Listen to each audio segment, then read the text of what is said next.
All right, let's dive into one of the most twisted and disturbing stories of our time, the whole saga of Jeffrey Epstein. And look, this isn't just about one guy. It's about this massive, dark web of power, abuse, and secrets that stretched all the way to the top. And believe me, those secrets are still tumbling out, even today. I'm sure you've heard the name. You've definitely seen the headlines. But what's the real story here?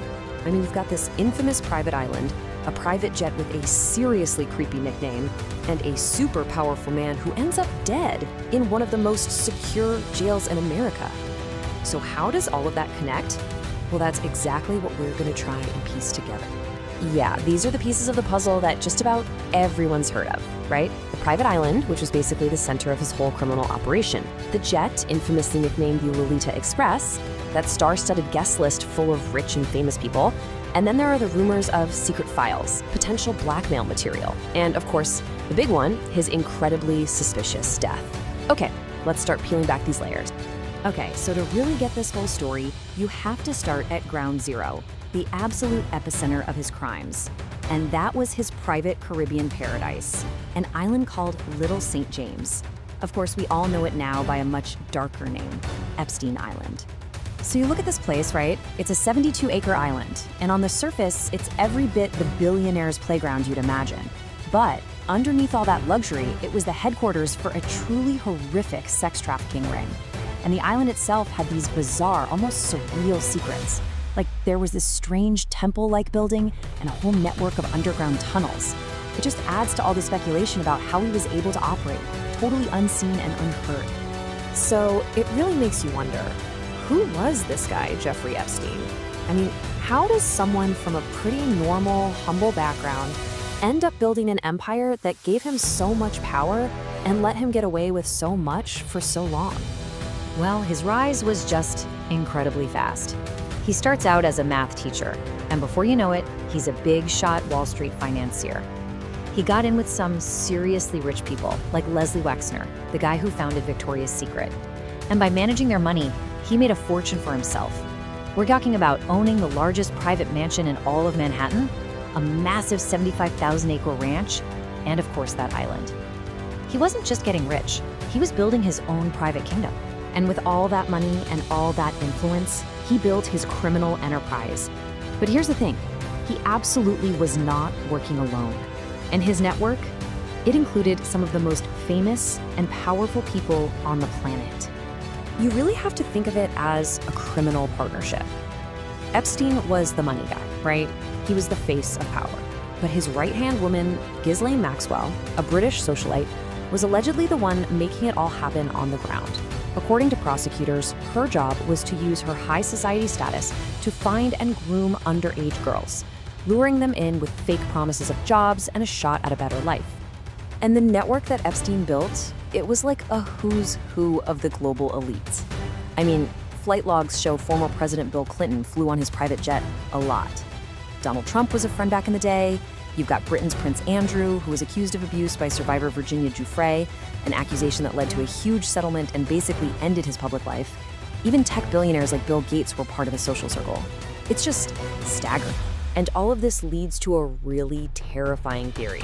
See, when the FBI raided Epstein's homes, they found stacks of CDs and photos, incriminating stuff. It immediately raised this chilling question. What if Epstein wasn't just committing these horrible crimes? What if he was also systematically collecting blackmail on all these powerful people to protect himself and keep them all under his thumb? So for years and years, all this was happening completely in the shadows. But then the truth started to leak out. And what happened next? Well, a lot of people would call it a complete and utter mockery of justice. So here's how it went down. Back in 2005, a very brave young woman named Courtney Wild went to the police. Her report opened the floodgates, and soon investigators identified dozens more victims. I mean, Epstein should have been looking at life in prison.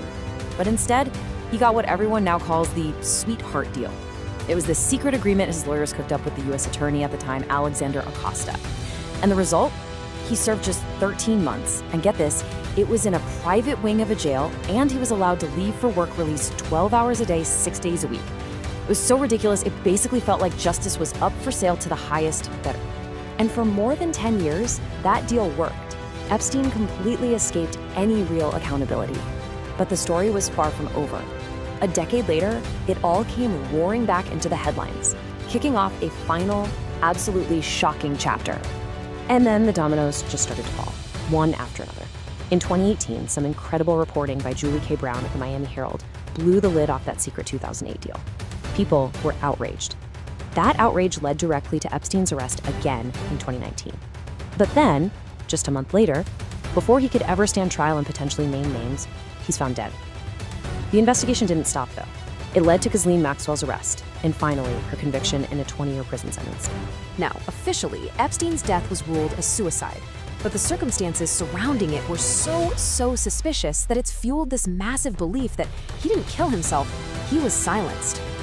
I mean, just look at the facts here. They're just bizarre. The night he died, the security cameras pointed at his cell conveniently malfunctioned. The two guards who were supposed to be watching him reportedly fell asleep. They later admitted they faked the records. And on top of all that, even though he'd had a previous suspected suicide attempt, he had just been taken off suicide watch. You add all that up, and it's easy to see why so many people believe he was silenced. So, okay, Epstein is dead, Maxwell is in prison, but this story is nowhere near over. The fallout is still happening, and there is a mountain of questions that still have no answers. Now, while real, complete justice feels like it's still out of reach, there has been one small measure of it. A compensation fund was set up using Epstein's own money, and it paid out over $121 million to more than 150 of his survivors. It's not everything, but it's at least a tangible acknowledgement of what they went through. And you've probably heard about the Epstein files, right? These are court documents from all these lawsuits that are slowly being unsealed, and they are revealing more names, more details. But the full picture? It's still hidden. There are estimates that there could be mountains of documents that are still private, which means we may never see the full list of his clients and everyone who helped him. When you step back and look at the whole thing, this story really shows you something important. For decades, an incredible amount of money and influence allowed these unspeakable crimes to be hidden in plain sight. But it also proves that while power can definitely delay justice, it can't always bury the truth forever. And that leaves us with the big, haunting question, doesn't it? With Epstein gone and so much information still sealed away, were his biggest and most powerful secrets buried with him? Or is the full truth, everything, still out there, just waiting to be exposed? That, right there, is the unfinished story of the Epstein files.